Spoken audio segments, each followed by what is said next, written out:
the session, and I do not know the earlier because the organizers have told me just now that it is the continuation of the earlier session, Nation, Diaspora and Crisis. So I do not know exactly where they have located, but just for a few minutes I would like to engage you, because if we are talking about nation in the Western society and nation in the Indian society have different way of evolution. You know, usually in Western society, unilarity and commensuration between language, religion, or territory, there have been one idea, and on the basis of which nations have evolved. But India is a very unique case where there have been number of attempts to evolve the notion of nations, and at least 4 or 5 come to my mind subsequently. One, of course, is that Indian civilization was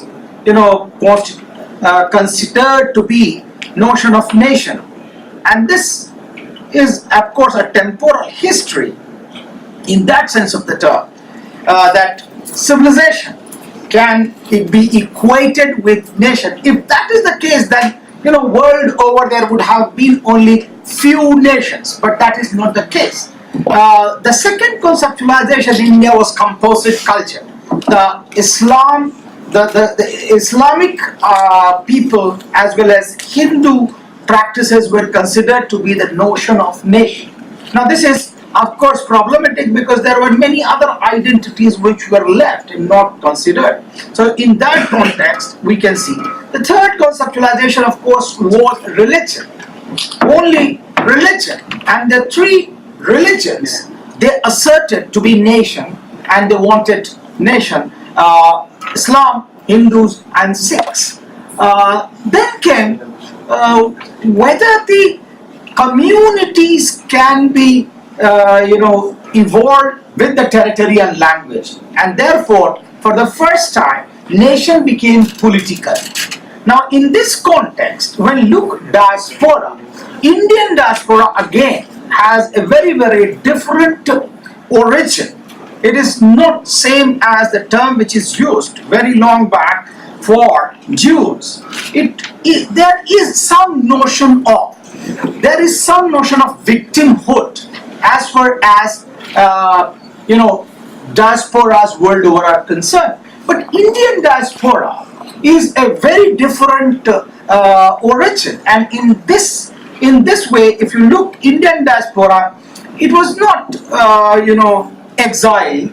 It was neither forced to go out, but there were lot of willingness of the people, and that Indian diaspora then therefore can be divided into old diaspora and new diaspora. The old diaspora before the colonial period, when colonialism existed in India, how people were taken to different colonies, especially if you take British colonies, how people were taken there and then they lived there. Now today, if you see the regions from say Sri Lanka, Malaysia, Trinidad, Tobago, Fiji, Suriname and South Africa, you find this old diaspora existing. But after 1945 or say after independence, we have a very new diaspora in UK, USA, Australia, Canada and then New Zealand. All these places were of new diaspora where people of literate people went there and they started. So Indian case is very, very different than the Western society, and therefore we keep in mind when we present our papers that it's not going to be a symmetrical analysis, and therefore you have to see the crisis as well. What are the demands by the nation, and what are the demands by diaspora, by the nation, and what is diaspora expecting from our nation? So that interaction between nation and diaspora will give us the real picture.